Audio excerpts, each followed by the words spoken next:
We have a backdrop now of a foundation that shows dramatic upheavals, but we also have a solid tradition of organizational change right now. What I would like to do is challenge you based upon this history. How do we need to be thinking differently about organizational change and what we do for our internal clients or external clients, depending upon the role you have in the change practice? So let's talk about how we talk about organizational change. Too often we think about it as an initiative or a project. There's a discrete beginning and end. Rarely do we even take the time to coordinate or align multiple change initiatives. They just overlap each other, combine, run into numerous conflicts because they're set up as individual without often a lot of forethought. Too often, the change experts are brought in after the goal for the change has already been established or when they're facing resistance and need help. We expect resistance. Often, though, this is due to low involvement. We use a low involvement level of selling.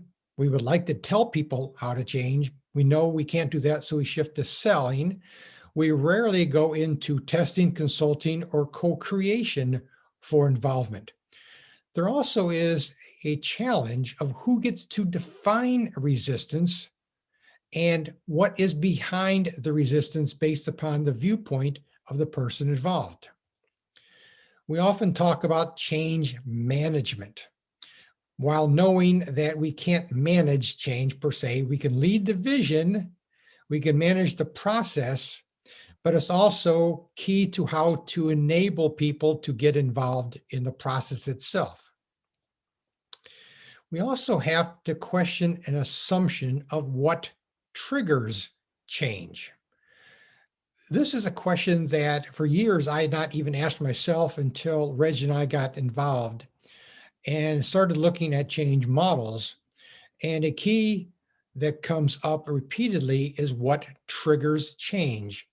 And normally what you find is there's a problem that is reaching a crisis. It's a reaction. Rarely is change addressed proactively. It is often a reaction because of delayed responses to evolving symptoms of a core problem itself. Even opportunities are often framed as gap closure, which technically is a problem in and of itself. So even after we take a look at what triggers change, we have to ask who gets to approve the change. This gets into the control issues in organizations, and that organizations often are not built for change, they're built for control. And within that control process, there's a delegation that's pushed down, and the problems are then pushed up for resolution at a higher level.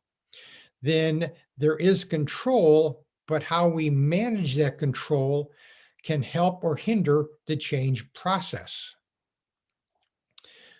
Change then is driven by those in power, those that are often impacted by the problems or the delay in resolving those problems can only ask for assistance upward, and those that are in positions of control then can enable the changes necessary to move the organization forward. This raises a question though. Do we still need to control people?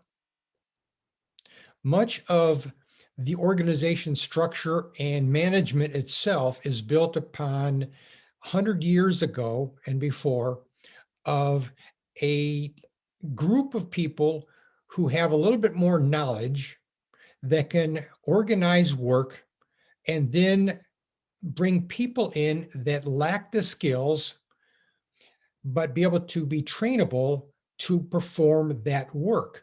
Therefore, the organization structure and much of management is built around control. But as we've moved to a knowledge economy as we've grown to more complex organizations, a key question that we need to ask ourselves is, do we need to control people going forward? This brings up that change is often seen as someone else's problem. While people in the organization may face the symptoms of the core problem, they're not in a position to necessarily resolve it without getting authority from above.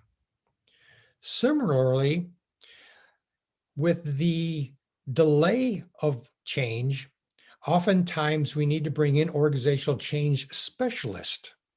Too often they're brought in after the change objective has been set.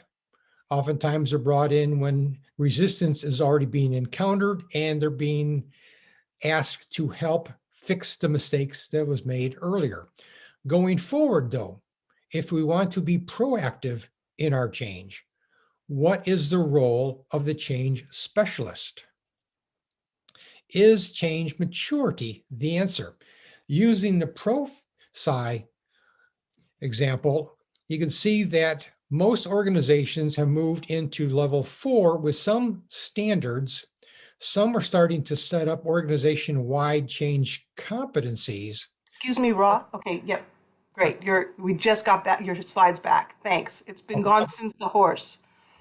You're back where? It's been gone since you had the resistance with the picture of the horse. Okay, let me jump back a section. Okay,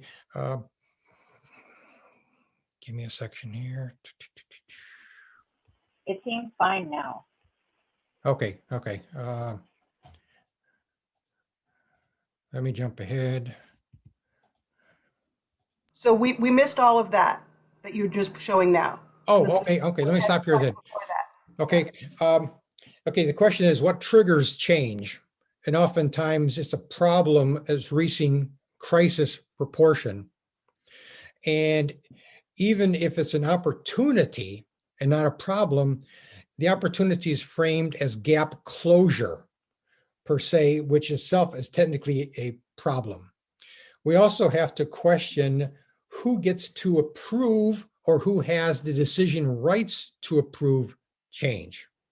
This gets then to those that are in power, and the people that are often facing the technical symptoms of a core problem, they only have the ability to push that upward into the organization to someone who has the decision rights to initiate the change itself that is needed and recognized by the people in the organization actually trying to do the work.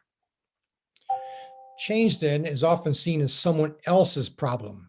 While people may be encountering the symptoms, they are not in control to resolve it. They have to push it upward so that while delegation comes down, problems for resolution are pushed up in the traditional hierarchy that we have in organizations.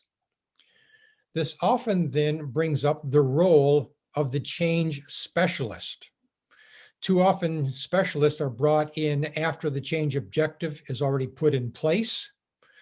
Oftentimes, they're brought in when resistance is already being encountered and are being asked to fix the problems that were done earlier, way too late to really get an adequate change process put in place.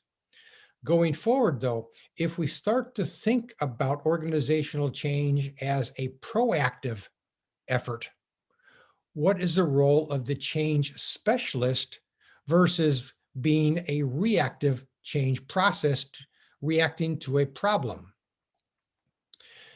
The question then comes into change maturity. Using the Pro-Sci model, most organizations are moving into change 4. Some are moving into change 5, but in both cases, there is some standardization, some centralization of what change is. We're still looking at change within the traditional hierarchy for the most part. We're not really freeing up the decision rights to initiate change. This creates a challenge then of what are we going to use for the future of organizational change.